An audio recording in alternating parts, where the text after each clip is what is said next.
리 아이어코커라는 젊은이가 프린스턴 대학교 공학 석사 학위를 받고 당시 포드 자동차에 입사를 했습니다. 그래서 32년간 근무하면서 이 포드 자동차 회사에 엄청난 흑자 경영을 이루게 했습니다. 그리고 열심히 노력한 끝에 포드사의 사장직까지 올랐습니다. 그런데 어느 날 아침에 출근을 해보니 해고 통보서가 책상 위에 있고 책상은 사장실에서 치워져 저 창고에 들어가 있습니다. 이때 아이어코커 사장은 피가 거꾸로 솟는 그런 느낌을 받았습니다. 내가 32년 동안 청춘을 바쳐 이 회사를 일구어내었는데 아무 말 없이 나를 해고할 수 있는가. 그래서 한쪽 마음에서는 야야야 복수해라 저 포드 자동차에서 무너뜨려라 이런 마음이 듭니다. 그리고 또 한편으로 하나님께서 주시는 마음, 이러한 해고 통보서에도 하나님의 뜻이 있다 믿고 감사하며 믿음으로 나아가라. 아니다, 포도사를 박살을 내라, 복수해라, 믿음으로 감사하며 나아가라. 두 마음이 마음속에서 서로 싸울 때 아이어코커는 복수를 단념하고 하나님께 감사하고 믿음으로 나아가기로 결정했습니다. 그러자 부도 일보 직전에 있는 클라이슬러 회사에서 사장으로 취임하라고 합니다. 빚더미에 앉아있는 회사, 언제 부도가 날지 모르는 회사, 다 외면하는 그때 이 아이코카가 가서 그 회사를 경영하기로 결정합니다. 그리고 나는 지금부터 우리 클라이슬러 회사가 흑자 경영으로 돌아설 때까지 연봉은 $1를 받겠습니다. 그러니 직원 여러분도 좀 회사를 위해서 같이 희생합시다. 그래서 연봉을 좀 줄이고 그렇게 최선을 다해서 노력한 끝에 5년 만에 흑자 경영으로 돌아섰습니다. 해고되었던 직원들을 다 불러드립니다. 그리고 삭감했던 연봉을 제자리로 돌려놓습니다. 그리고 연방정부에 막대한 빚을 졌는데 이것도 5년 만에 다 상환하고 갚았습니다. 그리고 클라이슬러 자동차 회사는 계속해서 고공행진을 하며 그렇게 흑자 경영을 이루게 되었습니다. 그리고 1992년 회장직에서 은퇴를 하고 아이어코카 재단을 설립해서 당뇨병 퇴치 운동에 앞장섰습니다. 자기 아내가 당뇨병으로 세상을 떠났기 때문에 아내를 그리워하면서 그 재단을 통해서 막대한 돈을 투자하면서 당뇨병을 정복할 수 있기 위해서 노력하다가 2019년 세상을 떠난 아이어코카 사장 이야기입니다. 이렇게 32년 동안 헌신했지만 하루아침에 해고 통보를 받고 복수의 칼을 들 것이냐 아니면 하나님께 감사하며 믿음으로 하나님의 방법과 때를 기다릴 것이냐 복수를 포기하고 하나님께 감사하고 믿음으로 나아갔을 때 하나님께서는 부도 직전의 클라이슬러 회사를 살리고 그 수많은 직원들 다시 회사로 불러들이게 하시고 이 자동차를 통해서 판매량이 급증하게 함으로 이 자동차 회사의 대명사로 불리게 됩니다. 이렇게 하나님 앞에 감사하는 사람은 하나님께서 반드시 책임지신다는 것을 오늘 한 개인의 일화를 통해서 우리가 배울 수가 있습니다. 오늘 읽으신 이 본문 말씀을 통해서 바울 사도가 데살로니가 교회에 편지를 써보내고 있습니다.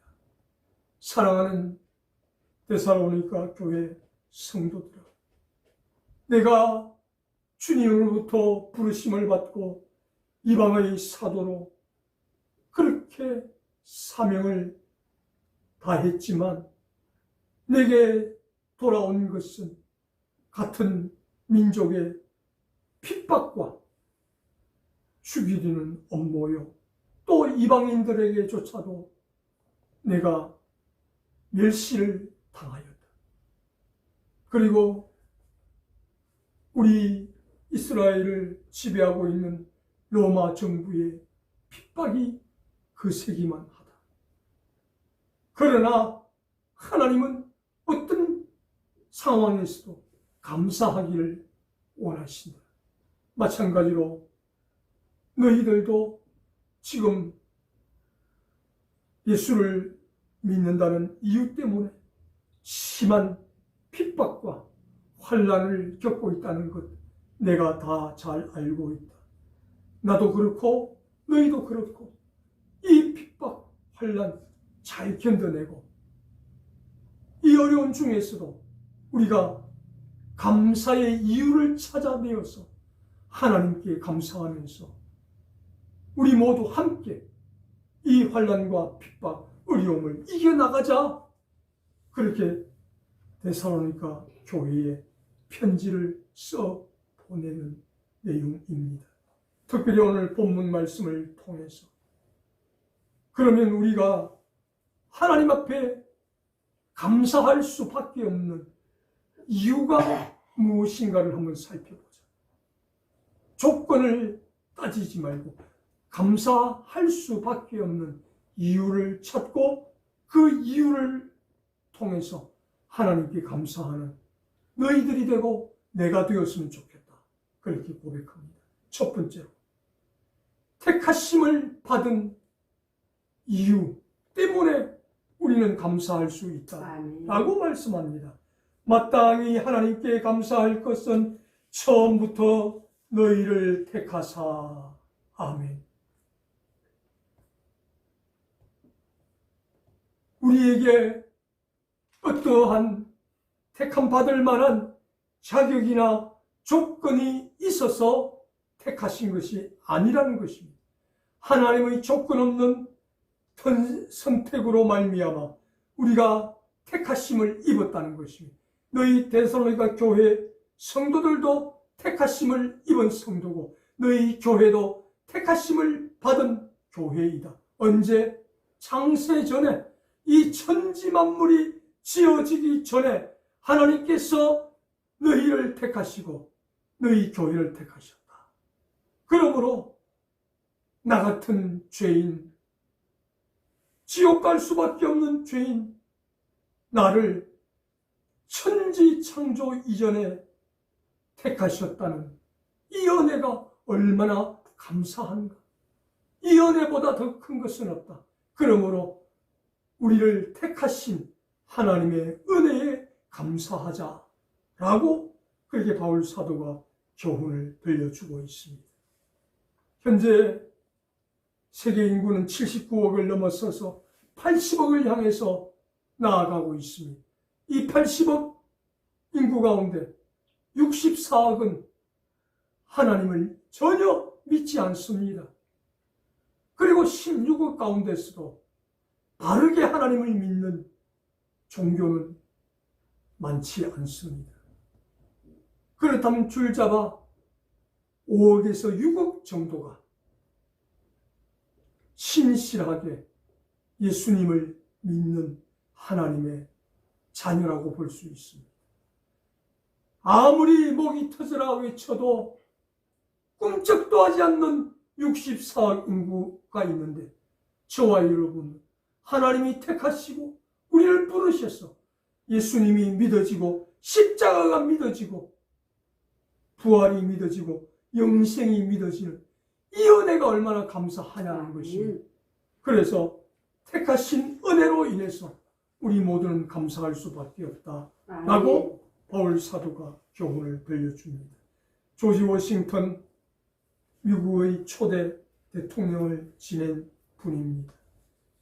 그런데 이분의 젊은 시절도 너무 어려웠습니다. 19살 때 천연두를 알아야 했습니다. 20살 때 능방염을 알아야 했습니다. 그리고 그 나이 35세 때 급성 이질에 걸려서 투병 생활을 해야 했습니다. 그리고 그 나이 43살 때 28개의 모든 치아가 사용할 수 없을 정도로 그렇게 고통 가운데 세월을 보냈습니다. 그러나 이런 조지 워싱턴에게 어릴 때 부모님이 워싱턴, 하나님이 너를 택하셨다. 택하셨다면 너에게 주신 사명이 있을 것이다. 이것을 심어 주었습니다. 그래서 이렇게 종합병원같이 여러 가지 질병을 앓는 가운데서도 이 조지 워싱턴은 나는 하나님이 택하신 사람이다. 하나님이 나를 택하셨다면 나에게 무엇인가 사명이 있을 것이다. 그렇게 해서 열심히 노력한 끝에 그 질병을 다 극복하고 미국 혁명군 총사령관이 되어서 6년의 싸움 끝에 승리를 얻어내고 초대 대통령이 되는 영광을 안게 되었습니다. 어떻게 할 때? 하나님이 나를 택하셨다. 택하셨다면 분명히 나에게 사명이 있을 것이다. 그 택하신 은혜를 기억하며 감사하며 내 사명을 발견하기 위해서 하나님께 기도하며 나아갔을 때 조지 워싱턴에게 이런 영광의 은혜가 주어졌다는 것입니다. 저와 여러분도 2022년 추수감사 주일 절기를 맞아서 그동안 많은 추수감사절을 보내었습니다. 특별히 2022년 오늘 이 추수감사 주일을 맞아서 데살로니가 후서 오늘 본문 말씀을 통해서 하나님께서 우리를 택하셨다.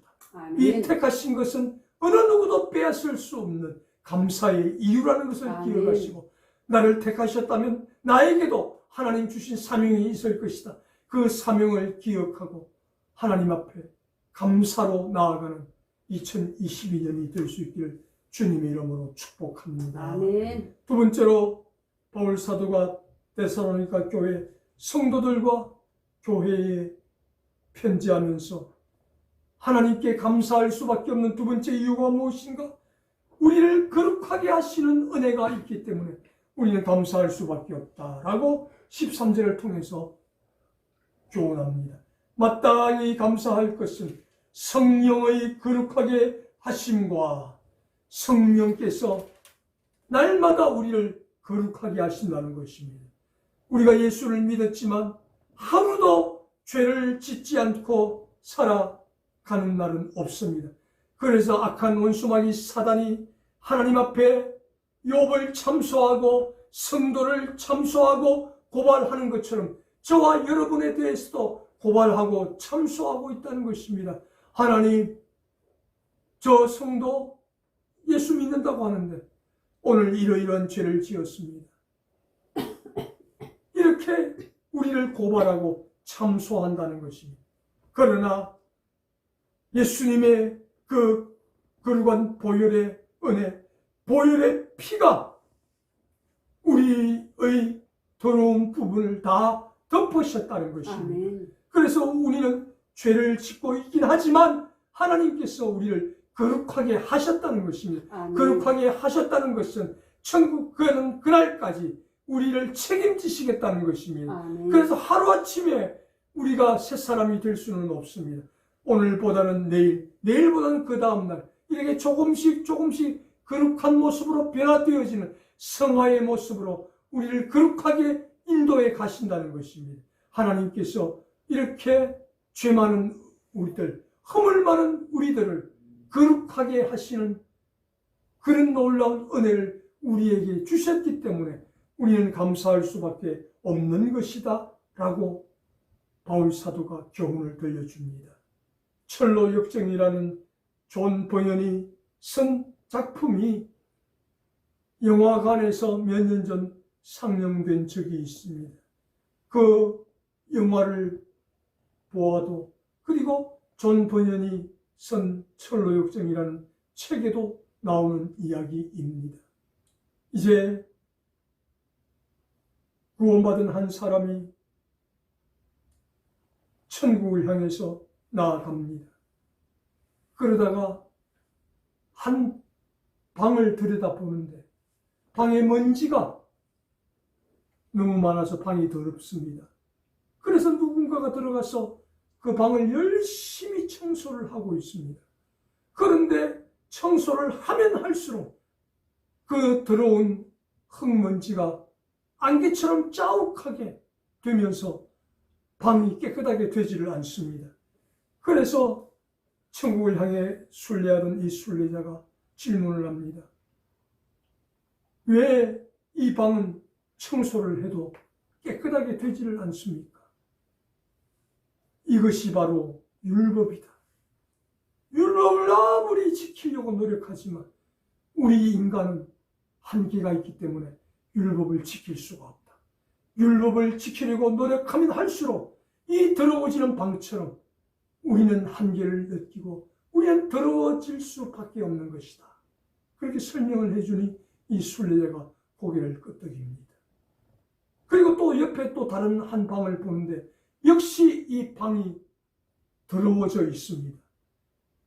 이 방은 청소를 하면 할수록 깨끗해집니다.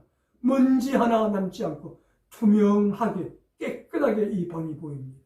아니, 이 방은 청소를 하니까 깨끗해지는데 이것은 무슨 뜻입니까?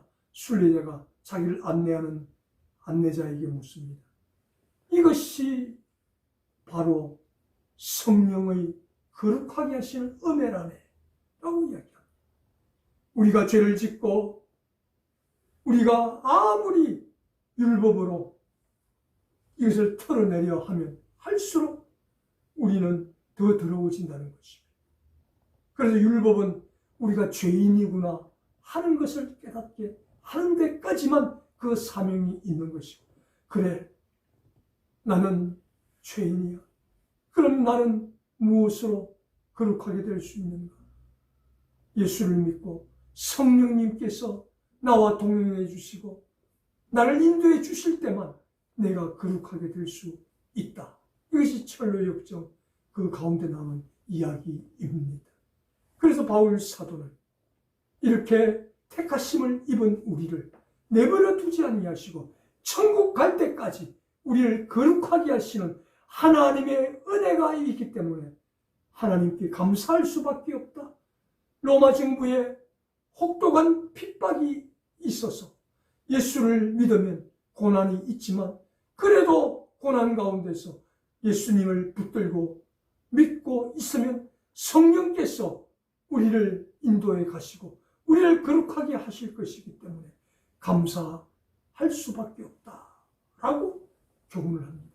저와 여러분도 2022년 추수감사주일 절기를 맞이해서 하나님이 저와 여러분을 택하셨다는 이 은혜에 감사하시기 바랍니다. 택하실 뿐 아니라 우리를 더럽다 하지 아니하시고 추하다 하지 아니하시고 거룩하다 하시고 거룩하게 우리를 인도해 가시는 하나님의 은혜가 있다는 사실 앞에 더욱더 감사하는 그러한 추수감사주일이 될 수 있기를 주님의 이름으로 축복합니다. 아멘. 마지막 세 번째로 바울 사도가 데살로니가 교회 성도들과 오늘 저와 여러분들에게 교훈합니다. 우리가 하나님 앞에 어떤 악조건 가운데서도 감사할 수밖에 없는 이유가 무엇인가? 그것은 진리를 믿어 구원을 받게 하시는 은혜가 있기 때문에 감사할 수밖에 없다라고 말씀합니다. 이렇게 우리를 택하시고 우리를 거룩하게 하셔서 무엇을 하시는가? 완전한 구원을 이루게 하신다는 것입니다. 이 천하에 예수 그리스도의 이름 외에는 그 어떤 것으로도 우리에게 구원을 허락하신 일이 없다고 사도행전 4장 12절을 통해서 분명하게 말씀하십니다. 우리가 예수님을 믿음으로 말미암아 구원에 이르게 하는 이것이 하나님의 은혜라는 것입니다. 아멘. 하나님의 은혜 없이는 우리가 예수님을 우리의 주님이라고 부를 수도 없고 고백할 수도 없는데, 하나님께서 우리에게 구원의 은혜를 베푸시기 위해서 예수님이 믿어지게 하시는, 아멘. 예수님의 이름을 부르게 하시는 아멘. 이 은혜에 감사해야 한다라고 오늘 바울 사도가 교훈을 합니다. 그래서 이 구원은 어느 누구도 줄 수 없을 뿐 아니라 어느 누구도 빼앗아갈 수 없는 하나님의 은혜입니다. 아멘. 저와 여러분만이 받을 수 있는 하나님의 구원의 은혜에 감사할 수 있게 되기를 바랍니다. 아멘. 1872년 스코틀랜드에서 태어난 존 하프, 그가 성년이 되고 이제 대학을 졸업하고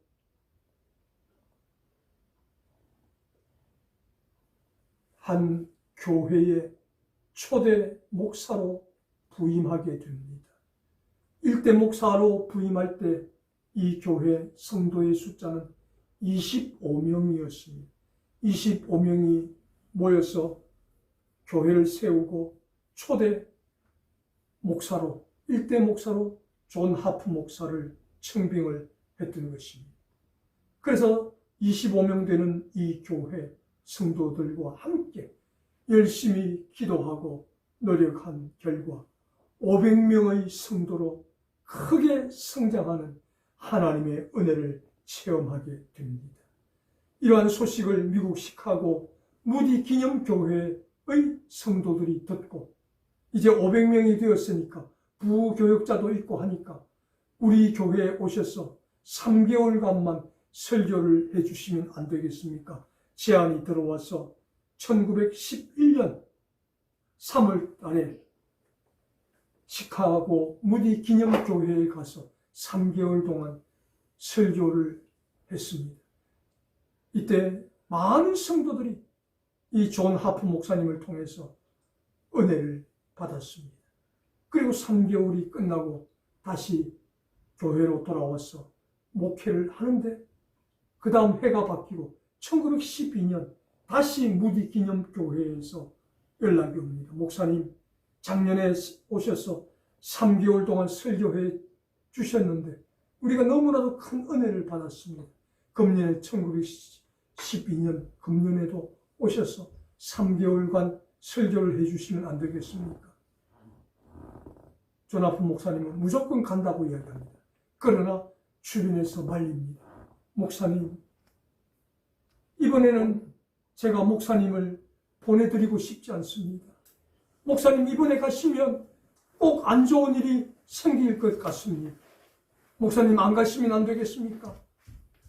성도들이 말렸지만 존 하프 목사님은 1912년 4월 달에도 시카고 무디 기념교회에 3개월간 설교를 하기 위해서 떠나게 됩니다.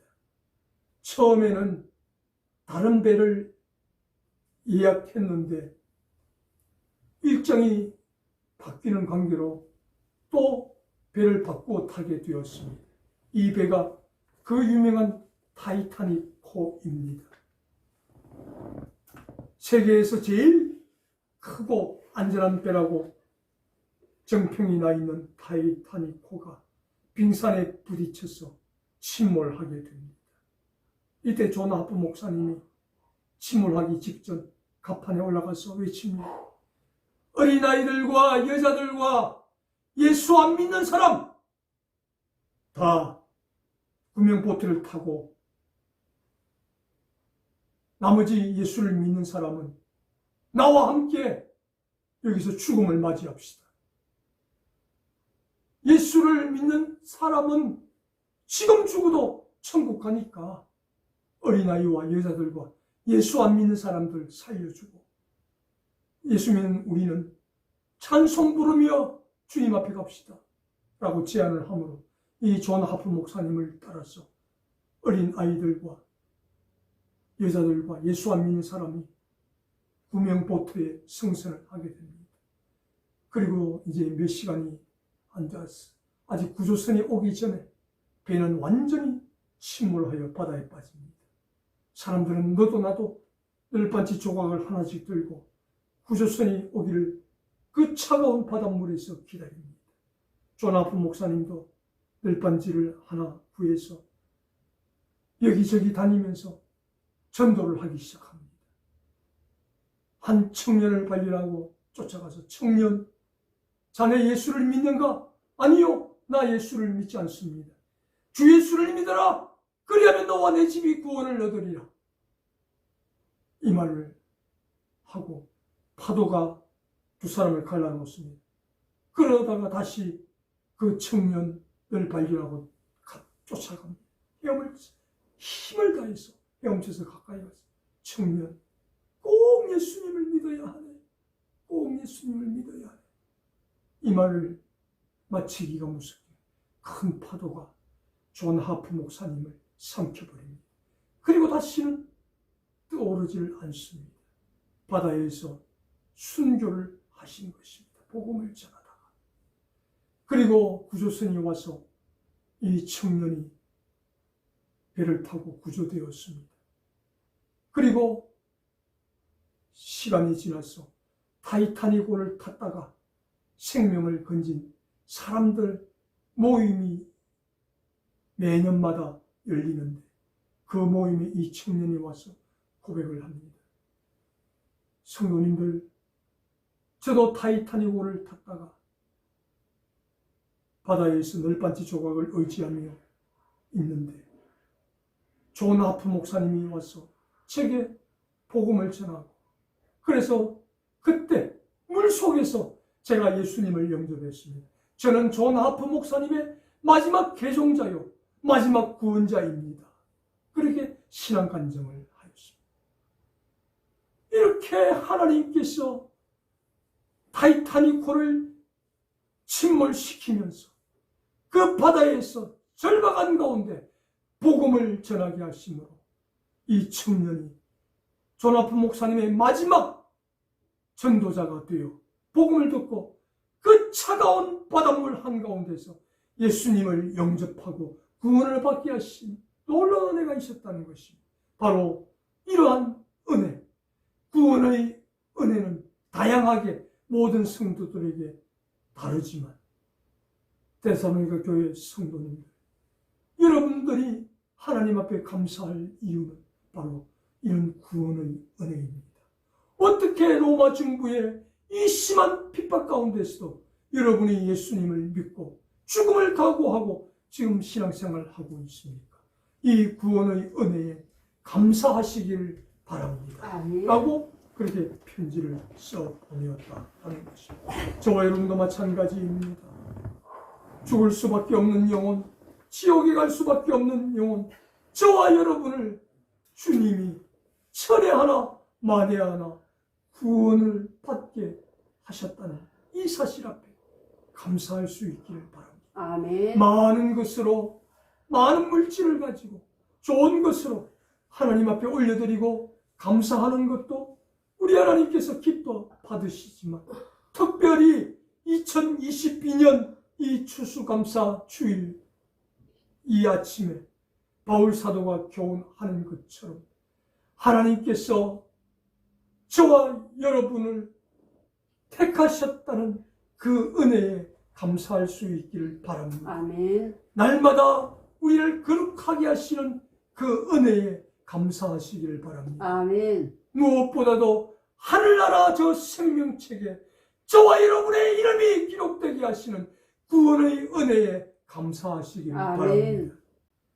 저와 여러분에게도 이런 은혜가 있기를 바랍니다. 아멘. 좋은 일에도 감사하시고 아멘. 안 좋은 일에도 감사하시고 아멘. 모든 것을 합력하여 선을 이루게 하실 그 하나님의 은혜에, 택하신 은혜에, 거룩하게 하시는 은혜에, 구원을 얻게 하시는 그 은혜에 감사함으로 말미암아 하나님께서 우리의 감사를 기뻐 받으시는 2022년 추수감사주일 절기가 될 수 있기를 주님의 이름으로 축원합니다. 아멘. 사랑하시는 우리 하나님 아버지, 감사합니다. 오늘 2022년 추수감사주일 절기를 맞아서 바울 사도가 환난과 핍박 가운데 놓여 있는 데살로니가 교회 성도들에게 위로와 소망의 편지를 써 보내면서 우리가 살아가고 있는 이 환경이 어렵고 힘들지만 하나님께 감사하자. 왜? 하나님이 우리를 택하셨기 때문에, 아멘. 하나님께서 우리를 거룩하게 하시기 때문에, 아멘. 하나님께서 우리를 천에 하나 만에 하나 불러 구원하셨기 때문에 아멘. 이 은혜에 감사하자라고 교훈하고 있습니다.